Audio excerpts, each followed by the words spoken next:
In this video, which is an excerpt from a recent live stream, my buddy Chuck, KK6USY Ham Radio Adventures, joins me as we talk about some of the pitfalls that people experience when installing amateur radio or ham radio antennas. So stay tuned and check it out. If your next project requires fabrication services, you might want to check out PCBWay.com. PCBWay.com has every service you can imagine, from PCB design and prototyping to PCB assembly, CNC machining, and even 3D printing. PCBWay.com offers fast and inexpensive shipping worldwide. If you have any questions, check out PCBWay.com support portal. Antennas that are incorrectly installed. And this can be a problem when things are assembled incorrectly. It's like a lot of times you get an antenna and you have to connect radials or elements, or you have to connect the element and a counterpoise. And sometimes folks will mix up where they connect, or they'll put like if you have a directional antenna, a reflector in the wrong space where maybe the director should go, and that can cause you grief and problems. So one of the things, like, people will reach out to us and they'll say, "Hey, my antenna's not working the way it should. Can you help us out?" And the first thing we say is, send us some pictures of it. Right? And we'll take a look at it and make sure that everything is assembled correctly before you do any other troubleshooting. The other one is a lot of times folks won't use the recommended components. And a perfect example of this is the counterpoise.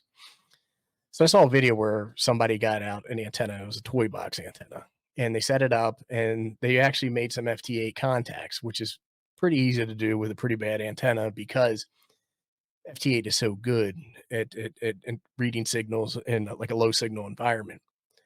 And they didn't hook a counterpoise to the antenna, which is in the instruction manual for something that you absolutely should do.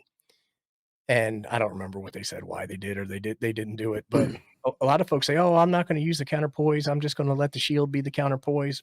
And that's where you get RFI problems, like we talked about earlier in the video. And what can happen there is that the shield of your transmission line, your coaxial cable, will actually pick up noise, and sometimes will even radiate noise. And it becomes part of your antenna itself as an element, and that noise can come into your ham shack and cause all kinds of problems or havoc. So it's a really good idea to put a counterpoise on, even if the antenna doesn't recommend it. Right, and you need to, you do need to choke that anyhow if you are using your coax. You don't want it to come all the way, right? Right. I was The watching next thing, something the other day, and the guy, he was saying 2 meters, and but put a choke at 2 meters. Actually, I'd probably go like 3, around 10 feet. yeah, Throw a choke in. I just choke right at the feed point and do the That's what I counterpoise. usually do too. But I mean, if you did want to use it, that's a way of doing it. The next thing we have in terms of antennas that are incorrectly installed is the incorrect height. So a lot of times folks will have an antenna that is mounted really, really low, and it's acting more of an NVIS type configuration, as opposed to at the right height where they might be able to make DX contacts, and they wonder, "I can only get out 300 miles. I don't know what's going on here." So in a lot of those cases, what we'll recommend is that let's take a look at your antenna, the type of antenna, the area where you're going to be mounting your antenna, and what kind of structure you have available, and look for opportunities to get that mounted as by the book as we can. Right. The other thing we have, You're not gonna get go an ahead. 80-meter dipole at the correct height. I No, mean, most people can't do that. no, But you're you not. get as close as you. I mean, get as high as you can get. It usually is the best thing. But yeah, What we have here is no environmental mitigation, and what we're talking about is using like self-amalgamating electrical tape around your coaxial connections to prohibit water or moisture wicking into hmm your coaxial cable and causing problems, or even UV protection. So a lot of times folks will, So I was guilty of this one. I hooked up an antenna and I used a zip tie around the insulator, and the zip tie wasn't a UV protected zip tie, and oh, it dried out and snapped, and my antenna was laying in the yard. so I learned how to do mine from Gary, um, from the Discord there, and he said do the amalgamated, or whatever, however you call that, tape first, and Right. then go over the top of that with just regular good electrical cable on top of that to protect the other. I guess it's not as UV resistant, maybe, or it's more susceptible probably to heat and stuff. And I did all mine that way, and well, actually, all my runs where I did that was at my tower, where because I at the tower where it turns, I put more Mhm. flexible 400 up there, and then from there on, I used it was stranded 400, but from I bought like a 500-foot roll and just made single pieces all the way to the house. But anything that was outside, it was done that way. The next thing we have on here is poor structural components like mast, guy lines, hardware, and insulators. And so where this becomes a little bit of a challenge is that, you want to make sure you have this that is properly guyed out Hmm. and is sturdy, because you don't want things like wind blowing it around or blowing it down. You want to make sure that your mast is constructed out of a material that's not going to interfere with your antenna, and you want to make sure that it's going to withstand weather. For guy lines, Yeah. a lot of times folks will just use cheap twine cord or something along those lines. There's a Dacron rope that's really, really popular. Hmm. I use bank line for fishing. It's tarred and it's got a 400-pound rating on it. It works really well. But also for my guy lines, I use like a kayaking bungee cord. They put it on kayaks to bungee cord your gear down. You can buy specified lengths, like 25 feet of it off of Amazon.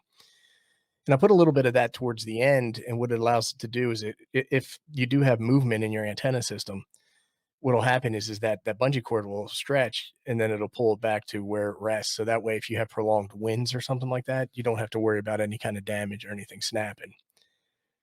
In terms of hardware, Chuck, you were the one that, you're always professing stainless steel right over like zinc. Yeah, you want to use stainless steel. I mean, if it's something that's going to stay outside all the time, especially if you're just taking it out here and there on portable stuff, you can get by with zinc stuff. But I just buy off of Amazon a lot of times. I'll just buy like a little box, and that's how we buy our screws for the antenna kits. They're all stainless Yeah. steel. It may not be the best stainless steel you could buy from someplace, but then we don't charge that way either. So, but with mast, then you were talking about the correct material. I know, I know Don likes his carbon fiber mast, but do not. If you're going to use a vertical antenna, there's a reason the DX Commander doesn't use carbon fiber. It will totally change your links and stuff. So if you are going to use it, you have to get it away from the pole that mast a little ways at least if you're going to do a vertical. Because it drove me crazy one day. I didn't even realize I was using one. Then when I'm like, oh yeah, the cheap Chinese one. They always say it's carbon fiber. Well, I guess this one actually was. And Yeah, you get my length was like, I want to say it was half the length about that I should have had for the wire. And I'm like, what is going on here? Never had that problem before. Yeah, and then I have insulators on here. So a lot of times what you want to make sure that you're doing is that when you're insulating maybe guy lines or you're insulating an antenna element connections to like a metal fence, for example, you want to make sure that you're using non-conductive material. Like Teflon is a perfect example. And I think in the old days they used to use ceramic insulators, but they're a little heavy and they're kind of They are. expensive.